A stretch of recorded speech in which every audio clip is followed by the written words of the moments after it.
हाँ। कहाँ थी तू? पिछले 2 दिन से तुझे मैं फोन कर रही हूँ, तेरा कुछ अता पता ही नहीं है। अरे भूखे मर रहे हैं हम लोग।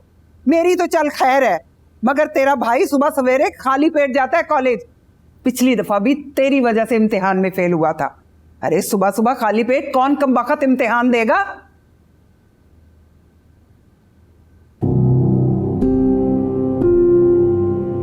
अच्छा, तो ये मामला है। तो आजकल ये तेरी कमाई पे पल रहा है। मैं भी कहूं ना, तू फोन उठाती है ना तू आती है। शूटिंग के नाम पर इसके साथ ऐश की जिंदगी गुजार रही है। देख, मेरी एक बात याद रखना, ये गुंडा तेरे साथ कभी वफा नहीं करेगा। समझ आ रही है ना मेरी बात? ये तेरी कमाई के पीछे पीछे आ रहा है।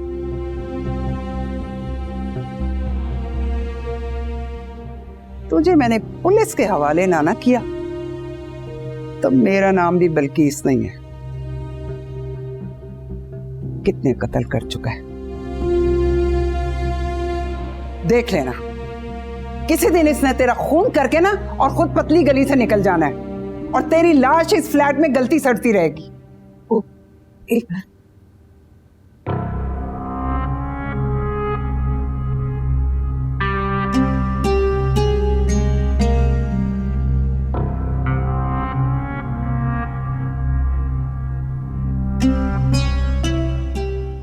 बस 5,000? हाँ, क्योंकि अभी चेक नहीं मिला। अरे झूठ बोलती है तू। घर कब आएगी? 1 से 2 दिन में। इतवार से पहले पहले पेमेंट ले लेना। बिजली का बिल आया रखा है, एक बिल जमा कराओ तो उसके बाद दूसरा बिल आ जाता है। गरीबों का ना खून निचोड़ते हैं या अमीरों का बिल भरते हैं। और हाँ, वो जमीला आई थी, उसका शौहर बीमार है, उसका कुछ पता नहीं, आज जाता है कल जाता है। बेटा भी पता नहीं जिंदा है कि मर गया। वो भी पैसे मांग रही थी।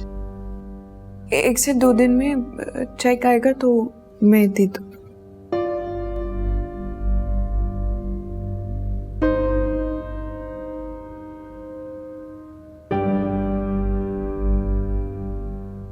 बंद कर ले।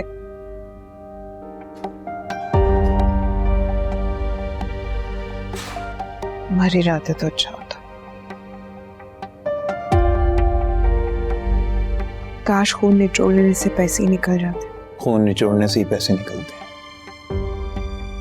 अगर खून किसी और का निचोड़ा जाए।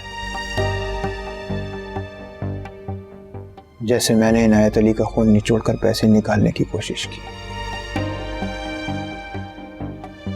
इतना खून निचोड़ा कि बाबा मर ही गया। सहमी हुई है जुबान, होठों से ना हो बयां, घुटता है अब तो दम यहाँ। और रब्बा मेरे हाल दा महरम तू है, अंदर भी तू बाहर तू है ताना तू है बाना, मैं मनिया सब कुछ मेरा तू। बस माँ, चुप हो जाओ। इतने दिनों बाद मैं तुम्हें देख रहा हूँ। मैं तो तड़प रहा था तुम्हारी आवाज सुनने को, तुम्हें देखने को। कभी सोचा भी नहीं था जिंदगी मुझे उस मोड़ पर लाकर खड़ा कर देगी जो सिर्फ और सिर्फ अंधेरा है। मुझसे सारी रोशनी छीन ली गई है शावेज। इस अंधेरे में अब मेरा दम घुटता है।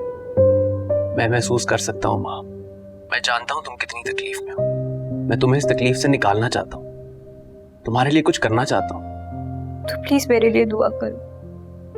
अल्लाह करे मेरे अपनों के दिलों में मेरे लिए नरमी पैदा हो जाए कि वो मुझे समझ सके, कि दिलों में मेरे लिए जो बदगुमानी पैदा हो गई है वो दूर हो जाए। खुदा करे ऐसा ही। मगर माँ, मैं तुमसे मिलना चाहता हूँ।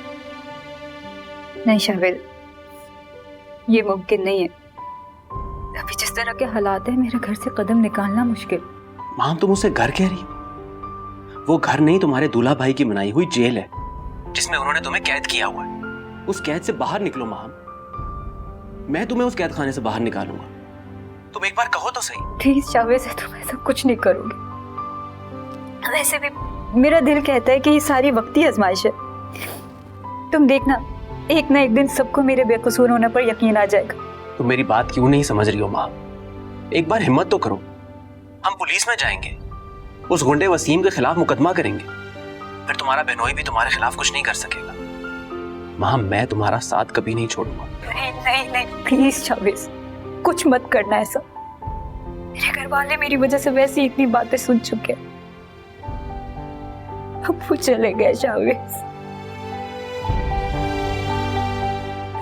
मैं नहीं चाहती मेरी वजह से मेरे घर वालों को और कोई नुकसान पहुंचे। आई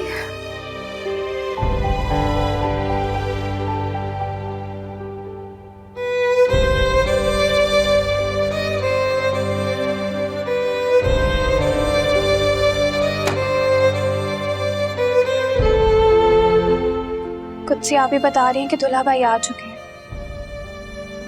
उनको जरा सा भी शक हुआ ना कि आपके पास फोन है, हम सबकी शामत आ जाएगी।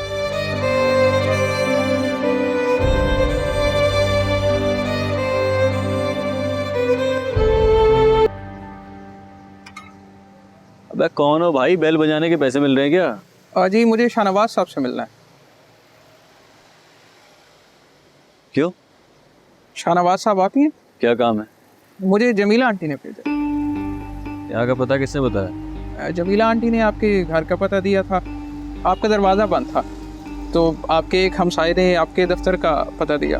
वहाँ जाकर मालूम हुआ कि आपके ससुर का इंतकाल हो गया, तो वहाँ से मुझे यहाँ का पता मिला। ऐसी क्या मुसीबत आ गई थी कि मेरा पता पूछते फिर रहे हो? उस औरत ने अब तुम जैसे को पीछे लगा दिया मेरे। अब पता चल गया ना कि मेरे ससुर का इंतकाल हो गया है। जाके कह दो उस औरत से, मैं कोई भागा नहीं जा रहा। चलो शाबाश। जी आपके वालिद का इंतकाल हो गया, आपकी वालदा को आपकी ज़रूरत है आपके वालिद की तदफीन के लिए।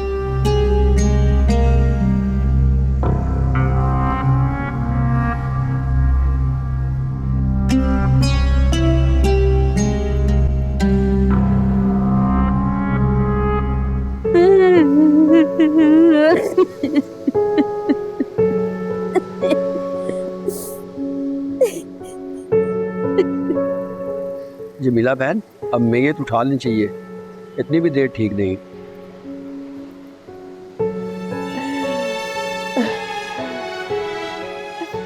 मेरे बेटे के आने का इंतजार तो कर लो। बेटा तेरा नहीं आने वाला, अब मैयत उठवा ले।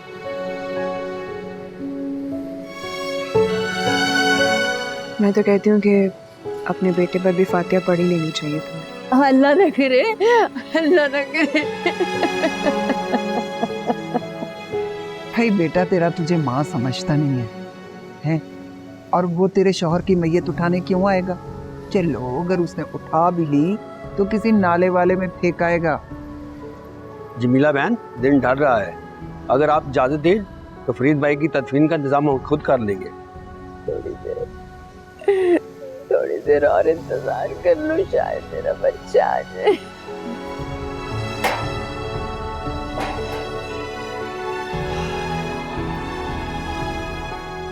शुक्र है गया ये बोझ इस धरती से।